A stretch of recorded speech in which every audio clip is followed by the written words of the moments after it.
It's Free Talk Live, and you can bring up anything that you want. With you in the studio tonight, it's Ian. It's Bonnie. And it's Matt. Yeah, I was the creator of Free Talk Live. It was back when I was 22. It's a libertarian, nationally syndicated radio show. It's on close to 200 radio stations. We're an open lines, current events radio program where we take a pro-liberty or pro-freedom viewpoint. And that seems to be relatively popular because we're the leading libertarian radio show in the United States. American talk radio, it's full of warmongers rattling the saber for more conflict and more violence and more bomb dropping. Whatever it is, we believe that free people working voluntarily together are the best solution to that problem. And we're less distasteful than the competition when it comes to those sorts of things. Tell me about the FBI raid.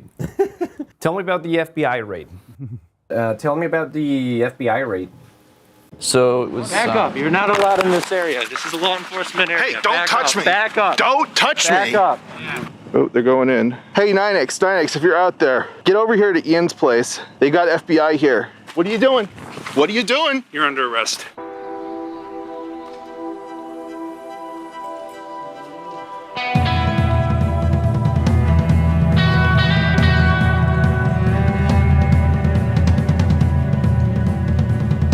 Criminals! You're all fucking criminals! You wear that fucking badge, you're the fucking criminal! I woke up on March 16th. It's 6 a.m. when I heard my door being knocked down. I awakened in Playa del Carmen, Mexico. I just heard a massive amount of noise downstairs. Another large, like, breaking glass kind of sound. Like, okay, shit, something is pretty serious. I mean, I was just trying to get to check out some cenotes. It's too early in the day for this, and there's a bunch of FBI agents standing there with flashlights pointed at me, with guns pointed at me behind riot shields, telling me, Aria, stop moving or we will open fire. This raid was unusual in how violent it was. The FBI came in with like tanks, basically. An armored truck with a battering ram through the window of the studio of Free Talk Live. I didn't believe it for a second. And there's a bunch of people out there, the FBI, the ATF, the IRS, the Postal Service, the local police. There was at least half a dozen to a dozen different departments. One of the FBI guys said, "Don't worry, we're just here for Colleen." Like, that's nothing to worry about. They told me to put my hands in the air, and I refused to because I'm not going to strip myself down into my underwear in front of the FBI. I kind of froze for a second, and then I just put my dog down, and I wish I didn't do it. I wish that I had just made them make me, because I was naked, obviously not holding a weapon. I was holding a chihuahua. I have two cats, and they're my best friends. I could hear my voice break as I said, please don't hurt them. They had smashed in the window right when you walk in the front door, and so there's glass all over the ground, right over by where we keep our shoes. So they want me to put my shoes on, try to shake out my shoes from the glass, my slippers. I put Ian's shoes on that were way too big for me and also full of glass. And I walked outside with my arms up, and they turned me around and handcuffed me. Without a warrant, without me being Mirandized, without anything. I'm smoking as fast as I can. I got 1.5 cigarettes in before they finally asked me about cryptocurrency, and I said, yeah, I'm gonna need a lawyer now. They took all the gold and silver that the church had in a safe, hardware wallets, for instance. They took my Nintendo Wii U. They took like $170,000 in cash. They don't like what we say. This is our second raid on Free Talk Live. And the first time, they brought no evidence to bear against us.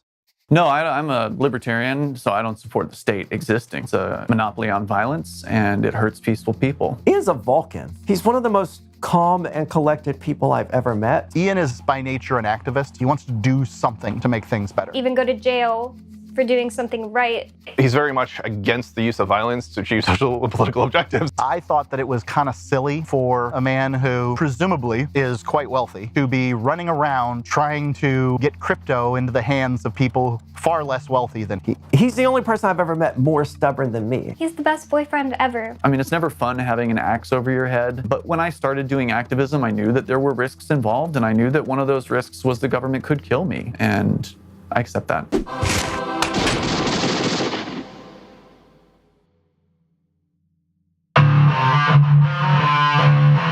I'm originally from the Bible Belt. Being trans, that created an interesting life for me. I ended up doing a talk radio show, which was myself a Satanist, a Muslim, and an evangelical Christian. She's a great talent. She hosts the show with me. There was some trepidation I had, bringing Aria on. There's no doubt. But what Aria showed me was Aria's dedicated to her craft. Very, very brilliant individual, technically capable. The government, religion, they're just pacifiers for them, and the average person need those pacifiers. When I was in jail, she was the person who really held things together. They could shoot me, they could do whatever they wanted, except make me give up my own dignity.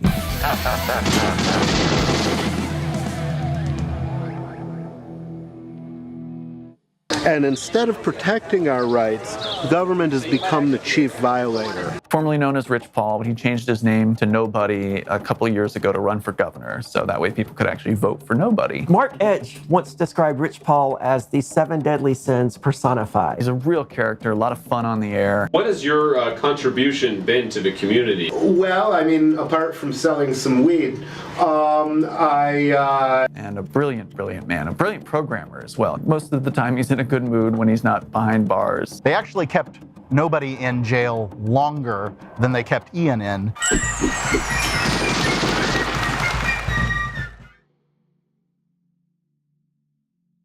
Colleen Fordham is the co-owner of the Mighty Moose Mart. She's a free stater. She's moved here with her husband, Chris.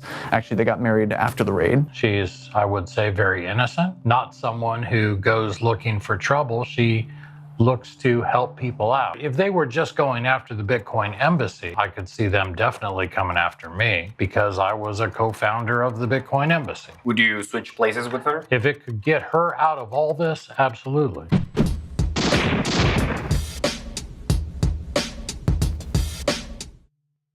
Oh yeah, I believe in secession. I definitely want New Hampshire to secede. The Free State Project has had, I would say, a major impact here. When you have haters, you're doing something right. Let's have 50 different governments competing. If you want to secede from the United States, you can any day you want. You get a passport and you go live someplace else, someplace that provides you with more freedom. Ian's a very hard-line libertarian. I'm much more the sort of voice of reason. Shut your damn mouth! I would let you speak the whole way through. He's not afraid to disagree with me. The disagreements make for more interesting radio. We got plenty of things to argue about. We don't need to make new ones up. Very unprofessional. You need to... And of course, he is one of the founders of Free Talk Live. I don't want to say father figure of Free Talk Live, but I think he views himself that way. I don't see how I can avoid being a father figure to a bunch of juvenile delinquents. He spent 9 years behind bars for a crime he didn't commit. Frankly, I believe Providence brought me that scenario. I wouldn't be the man that I am today if it hadn't been for that situation.